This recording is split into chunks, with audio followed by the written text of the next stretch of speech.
ಇನ್ನು ತನ್ನ ಬಂಧನವನ್ನ ಪ್ರಶ್ನಿಸಿ ನಿಖಿಲ್ ಸೋಸಲೆ ಕೋರ್ಟ್ಗೆ ಅರ್ಜಿಯನ್ನ ಸಲ್ಲಿಸಿದ್ದು. ನಿಖಿಲ್ ಪತ್ನಿಯವರು ಕೂಡ ಅರ್ಜಿಯನ್ನ ಸಲ್ಲಿಸಿದ್ದು. ನಿನ್ನೆ ವಿಚಾರಣೆ ನಡೆದಿದೆ, ಇವತ್ತು ವಿಚಾರಣೆ ಮುಂದುವರಿಯುತ್ತೆ. ಹೈಕೋರ್ಟ್ನಲ್ಲಿ ಅರ್ಜಿ ವಿಚಾರಣೆ ನಿನ್ನೆ ಬಂದಿತ್ತು. ನಿಯಮ ಮೀರಿ ನಿಖಿಲ್ನ ಬಂಧಿಸಲಾಗಿದೆ. ನಿನ್ನೆ ಹೈಕೋರ್ಟ್ನಲ್ಲಿ ಸಂದೇಶ್ ಚೌಟ ನಿಖಿಲ್ ಪರ ವಕೀಲರು ವಾದ ಮಂಡನೆ ಮಾಡಿದ್ರು. ಇವತ್ತು ಕೂಡ ಹೈಕೋರ್ಟ್ನಲ್ಲಿ ಅರ್ಜಿ ವಿಚಾರಣೆ ನಡೆಯುತ್ತೆ 10:00ವರೆಗೆ. ಏನಾಗಬಹುದು ಅನ್ನೋದು ಸದ್ಯಕ್ಕಿನ ಪ್ರಶ್ನೆ ಆಗಿದೆ.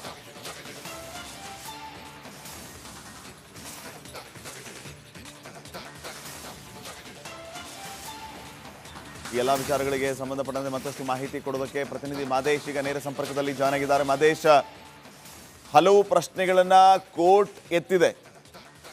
ಯಾರು ಮಾತಾಡಿಕೊಂಡು ಇದಕ್ಕೆ ಪ್ಲಾನ್ ಮಾಡಿದ್ರಿ, ಯಾವ ರೀತಿ ಸಿದ್ಧತೆ ಇತ್ತು, ಬಹುತೇಕ ಈ ಎಲ್ಲ ಪ್ರಶ್ನೆಗಳಿಗೆ ಉತ್ತರ ಯಾವ ರೀತಿ ಬರುತ್ತೆ ಅನ್ನೋದು ಕುತೂಹಲಕ್ಕೆ ಕಾರಣ ಆಗ್ತಾ ಇರೋದು ಒಂದು ಕಡೆ. ಆದರೆ ಯಾಕಂದರೆ ಇವರು ಏನೋ ಸತ್ಯವನ್ನು ಮರೆಮಾಚೋದಕ್ಕೆ ಮತ್ತೊಂದು ಮಗದೊಂದು ಹೇಳಿದರೆ, ವಾಸ್ತವ ಅಂತೂ ಕನ್ನಡಿಯಾಗಿದೆ, ಇಡೀ ಜಗತ್ತಿನ ಮುಂದೆ ಇದೆ. ಅವತ್ತೇನೇನು ಅವಾಂತರಗಳಾಯಿತು ಅಂತ ಹೇಳಿ, ಏನೇನು ಅವ್ಯವಸ್ಥೆ ಆಗಿತ್ತು ಅಂತ ಹೇಳಿ ಏನು ಹೇಳಿ ಜಾರ್ಕೊಳ್ಳೋದಕ್ಕೆ ಬರೋದಿಲ್ಲ.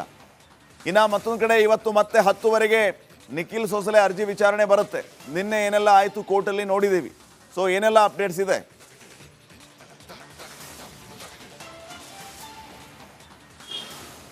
ಶ್ರೀಪಾದ್, ಖಂಡಿತವಾಗ್ಲೂ ಕೂಡ ಈ ಒಂದು ಘಟನೆಯ ವಿಚಾರವಾಗಿ ಹೈಕೋರ್ಟ್ ಇಷ್ಟು ಗಂಭೀರವಾಗಿ ಪರಿಗಣಿಸಿದ್ದಕ್ಕೇನೆ ಇದೆಲ್ಲ ಡೆವಲಪ್ಮೆಂಟ್ಗಳು ಕೂಡ ಆಯಿತು. ಯಾರೊಬ್ಬರು ಕೂಡ PIL ಇನ್ನೂ ಕೂಡ ಹಾಕಿರಲಿಲ್ಲ. ಆದರೆ ಈ ಒಂದು ಘಟನೆಯ ಬಗ್ಗೆ ಹನ್ನೊಂದು ಸಾವಾಗಿದೆ ಅನ್ನೋದ್ರ ಬಗ್ಗೆ ಗಂಭೀರವಾಗಿ ಪರಿಗಣಿಸಿದಂಥ ಹೈಕೋರ್ಟ್ ಸ್ವಯಂ ಪ್ರೇರಿತವಾಗಿ PIL ಅನ್ನು ದಾಖಲಿಸಿಕೊಂಡು ವಿಚಾರಣೆಯನ್ನು ನಡೆಯಿತು. ಅವತ್ತೇ ಅಂದರೆ ಘಟನೆ ನಡೆದ ಮರುದಿನವೇ ಈ ಒಂದು ಪ್ರಕರಣಕ್ಕೆ ಸಂಬಂಧಪಟ್ಟಂತೆ ಹೈಕೋರ್ಟ್ ಸ್ವತಃ ವಿಚಾರಣೆ ಮಾಡಿತು. ಅವತ್ತು AG ಆಗಿರ್ಬೋದು, ಸಂಬಂಧಪಟ್ಟಂಥ ಅಧಿಕಾರಿಗಳನ್ನು ಕರೆದು ಒಂದಷ್ಟು ವಿಚಾರಣೆ ನಡೆಸಿ ಈ ಒಂದು ಘಟನೆಗೆ ಸಂಬಂಧಪಟ್ಟಂತೆ ಸರ್ಕಾರದ ಕಡೆಯಿಂದ ಏನೆಲ್ಲ ಕ್ರಮಗಳನ್ನು ಕೈಗೊಳ್ಳಲಾಗಿತ್ತು, ಜೊತೆಗೆ ಈ ಒಂದು ಕಾರ್ಯಕ್ರಮದ ವ್ಯವಸ್ಥೆ ಸಿದ್ಧತೆಗಳು ಹೇಗೆ ನಡೆದಿತ್ತು ಅದೆಲ್ಲದಕ್ಕೆ ಸಂಬಂಧಪಟ್ಟಂತೆ ನಮಗೊಂದು ವರದಿ ಸಲ್ಲಿಸಬೇಕು ಅಂತೇಳಿ ಹೈಕೋರ್ಟ್ ಸ್ವತಃ ಸೂಚನೆ ನೀಡುವಂಥ ಕೆಲಸವನ್ನು ಮಾಡಿತ್ತು. ಆ ಒಂದು ವಿಚಾರಕ್ಕೆ ಸಂಬಂಧಪಟ್ಟಂತೆ ಯಾವಾಗ ಹೈಕೋರ್ಟ್ ಸುಮೋಟೋ ದಾಖಲಿಸ್ಕೊಳ್ಳುತ್ತೋ ಆ ನಂತರದ ಎಲ್ಲ ಡೆವಲಪ್ಮೆಂಟ್ಗಳು ಕೂಡ ಈಗಾಗಲೇ ನೋಡಾಗಿದೆ. ಆದರೆ ಅದಕ್ಕೂ ಮುಂಚೆ ಏನಾಗಿತ್ತಲ್ಲ, ಅದ್ಯಾವುದನ್ನು ಕೂಡ ಸರ್ಕಾರ ಆಗಿರ್ಬೋದು, RCB ಆಗಿರ್ಬೋದು, KSC ಆಗಿರ್ಬೋದು, DNA ಆಗಿರ್ಬೋದು, ಎಲ್ಲರೂ ಕೂಡ ಒಬ್ಬರ ಮೇಲೆ ಒಬ್ಬರು ತಪ್ಪುಗಳನ್ನು ಎತ್ತಾಕೊಳ್ತಿದ್ರು. ಜೊತೆಗೆ ಅಲ್ಲಿ ಒಬ್ಬರ ಮೇಲೂ ಕೂಡ ಕ್ರಮ ಆಗಿರಲಿಲ್ಲ. ಯಾವ ಲೆವೆಲ್ಗೆ ಅಂದರೆ FIR ಕೂಡ ಇಲ್ಲಿ ದಾಖಲಾಗಿರಲಿಲ್ಲ. ಅಷ್ಟೊಂದು ನಿರ್ಲಕ್ಷ್ಯ ಇಲ್ಲಿ ಎದ್ದು ಕಾಣ್ತಿತ್ತು. ಯಾವಾಗ ಹೈಕೋರ್ಟ್ ಇಲ್ಲಿ ಇಂಟ್ರಿಫೈ ಆಯಿತೋ, ಯಾವಾಗ ಹೈಕೋರ್ಟ್ ಇಲ್ಲಿ ಸೊಮೋಟೋ ಕೇಸನ್ನು ದಾಖಲು ಮಾಡಿಕೊಳ್ಳಲಾಗಿತ್ತು, ಆವಾಗಲೇ ಸರ್ಕಾರ ಎಚ್ಚೆತ್ಕೊಂಡು ಕೂಡಲೇ ಒಂದಷ್ಟು ಕ್ರಮಗಳನ್ನು ಕೈಗೊಳ್ಳಿತು. ಕಮಿಷನರನ್ನು ಅಮಾನತು ಮಾಡಿತು. ಇಮಿಡಿಯೇಟ್ಲಿ FIRಗಳು ದಾಖಲಾದವು. ಕಮಿಷನರ್ ನೇರವಾಗಿ ಪ್ರೆಸ್ ಮೀಟನ್ನು ಮಾಡ್ತಾರೆ. ಪ್ರೆಸ್ ಮೀಟನ್ನು ಮಾಡಿ RCB ಆಗಿರ್ಬೋದು, DNA ಆಗಿರ್ಬೋದು, ಜೊತೆಗೆ KSC ಅವರು ಯಾರು ಇದರಲ್ಲಿ ಭಾಗಿಯಾಗಿದ್ದಾರೆ ಇಮಿಡಿಯೇಟ್ಲಿ ಅವರು ಅರೆಸ್ಟ್ ಆಗಬೇಕು ಅನ್ನುವಂಥ ಲೆವೆಲ್ನಲ್ಲಿ ಅಲ್ಲಿ ಪ್ರೆಸ್ ಮೀಟ್ ಮಾಡಿ ನೇರವಾಗಿ ಆದೇಶವನ್ನು ಮಾಡುವಂಥ ಕೆಲಸವನ್ನು ಮಾಡ್ತಾರೆ.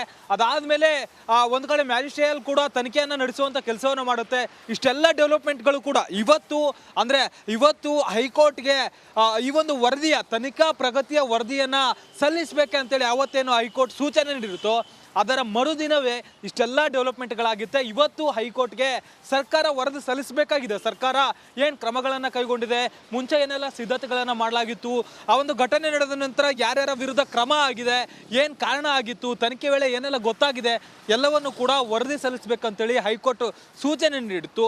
ಈಗಾಗಲೇ ಸರ್ಕಾರದ ಕಡೆಯಿಂದ ಒಂದಷ್ಟು ಕ್ರಮಗಳಾಗಿದೆ. ಅಂದರೆ ADGP ಇಂಟೆಲಿಜೆನ್ಸ್ ADGP ಅವರು ಗುಪ್ತಚರ ಇಲಾಖೆ ADGP ಅವರು ಟ್ರಾನ್ಸ್ಫರ್ ಆದರು. ಕಾರ್ಯದರ್ಶಿ ಗೋವಿಂದರಾಜ್ ಅವರನ್ನು ಎತ್ತಂಗಡಿ ಮಾಡಲಾಯಿತು.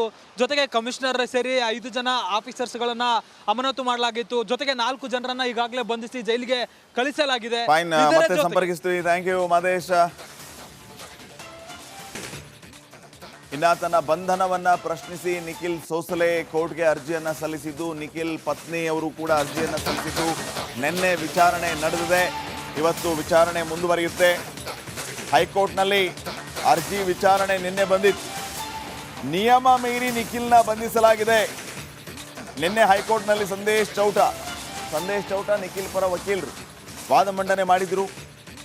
ಇವತ್ತು ಕೂಡ ಹೈಕೋರ್ಟ್ನಲ್ಲಿ ಅರ್ಜಿ ವಿಚಾರಣೆ ನಡೆಯುತ್ತೆ 10:00ವರೆಗೆ. ಏನಾಗಬಹುದು ಅನ್ನೋದು ಸದ್ಯಕ್ಕಿನ ಪ್ರಶ್ನೆ ಆಗಿದೆ.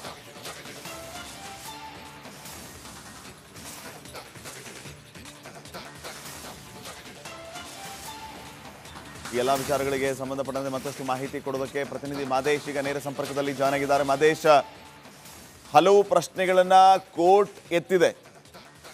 ಯಾರು ಮಾತಾಡಿಕೊಂಡು ಇದಕ್ಕೆ ಪ್ಲ್ಯಾನ್ ಮಾಡಿದಿರಿ, ಯಾವ ರೀತಿ ಸಿದ್ಧತೆ ಇತ್ತು, ಬಹುತೇಕ ಈ ಎಲ್ಲ ಪ್ರಶ್ನೆಗಳಿಗೆ ಉತ್ತರ ಯಾವ ರೀತಿ ಬರುತ್ತೆ ಅನ್ನೋದು ಕುತೂಹಲಕ್ಕೆ ಕಾರಣ ಆಗ್ತಾ ಇರೋದು ಒಂದು ಕಡೆ. ಆದರೆ ಯಾಕಂದರೆ ಇವರು ಏನೋ ಸತ್ಯವನ್ನು ಮರೆಮಾಚೋದಕ್ಕೆ ಮತ್ತೊಂದು ಮಗದೊಂದು ಹೇಳಿದರೆ, ವಾಸ್ತವ ಅಂತೂ ಕನ್ನಡಿಯಾಗಿದೆ, ಇಡೀ ಜಗತ್ತಿನ ಮುಂದೆ ಇದೆ. ಅವತ್ತೇನೇನು ಅವಾಂತರಗಳಾಯಿತು ಅಂತ ಹೇಳಿ, ಏನೇನು ಅವ್ಯವಸ್ಥೆ ಆಗಿತ್ತು ಅಂತ ಹೇಳಿ ಏನು ಹೇಳಿ ಜಾರ್ಕೊಳ್ಳೋದಕ್ಕೆ ಬರೋದಿಲ್ಲ.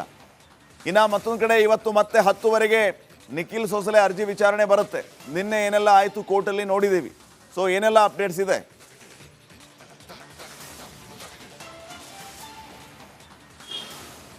ಶ್ರೀಪಾದ್, ಖಂಡಿತವಾಗ್ಲೂ ಕೂಡ ಈ ಒಂದು ಘಟನೆಯ ವಿಚಾರವಾಗಿ ಹೈಕೋರ್ಟ್ ಇಷ್ಟು ಗಂಭೀರವಾಗಿ ಪರಿಗಣಿಸಿದ್ದಕ್ಕೇನೆ ಇದೆಲ್ಲ ಡೆವಲಪ್ಮೆಂಟ್ಗಳು ಕೂಡ ಆಯಿತು.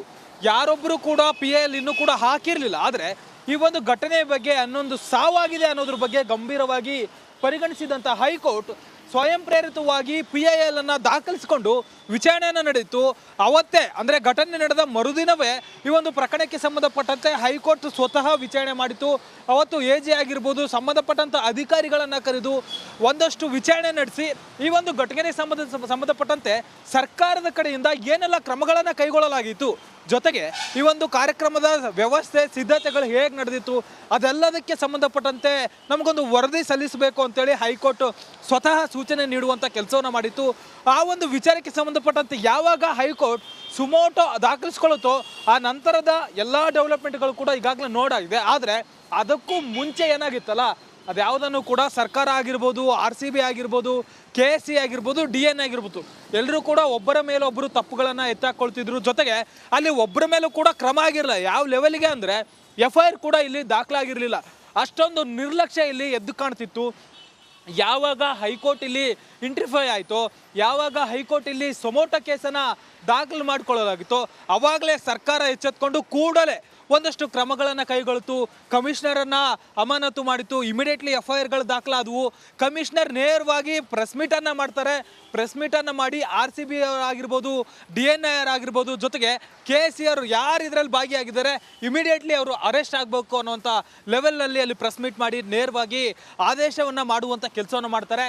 ಅದಾದಮೇಲೆ ಒಂದು ಕಡೆ ಮ್ಯಾಜಿಸ್ಟ್ರೇಟ್ ಕೂಡ ತನಿಖೆಯನ್ನು ನಡೆಸುವಂಥ ಕೆಲಸವನ್ನು ಮಾಡುತ್ತೆ. ಇಷ್ಟೆಲ್ಲ ಡೆವಲಪ್ಮೆಂಟ್ಗಳು ಕೂಡ ಇವತ್ತು ಹೈಕೋರ್ಟ್ಗೆ ಈ ಒಂದು ವರದಿಯ ತನಿಖಾ ಪ್ರಗತಿಯ ವರದಿಯನ್ನು ಸಲ್ಲಿಸಬೇಕಂತೇಳಿ ಅವತ್ತೇನು ಹೈಕೋರ್ಟ್ ಸೂಚನೆ ನೀಡಿರುತ್ತೋ ಅದರ ಮರುದಿನವೇ ಇಷ್ಟೆಲ್ಲ ಡೆವಲಪ್ಮೆಂಟ್ಗಳಾಗುತ್ತೆ. ಇವತ್ತು ಹೈಕೋರ್ಟ್ಗೆ ಸರ್ಕಾರ ವರದಿ ಸಲ್ಲಿಸಬೇಕಾಗಿದೆ. ಸರ್ಕಾರ ಏನು ಕ್ರಮಗಳನ್ನು ಕೈಗೊಂಡಿದೆ, ಮುಂಚೆ ಏನೆಲ್ಲ ಸಿದ್ಧತೆಗಳನ್ನು ಮಾಡಲಾಗಿತ್ತು, ಆ ಒಂದು ಘಟನೆ ನಡೆದ ನಂತರ ಯಾರ್ಯಾರ ವಿರುದ್ಧ ಕ್ರಮ ಆಗಿದೆ, ಏನು ಕಾರಣ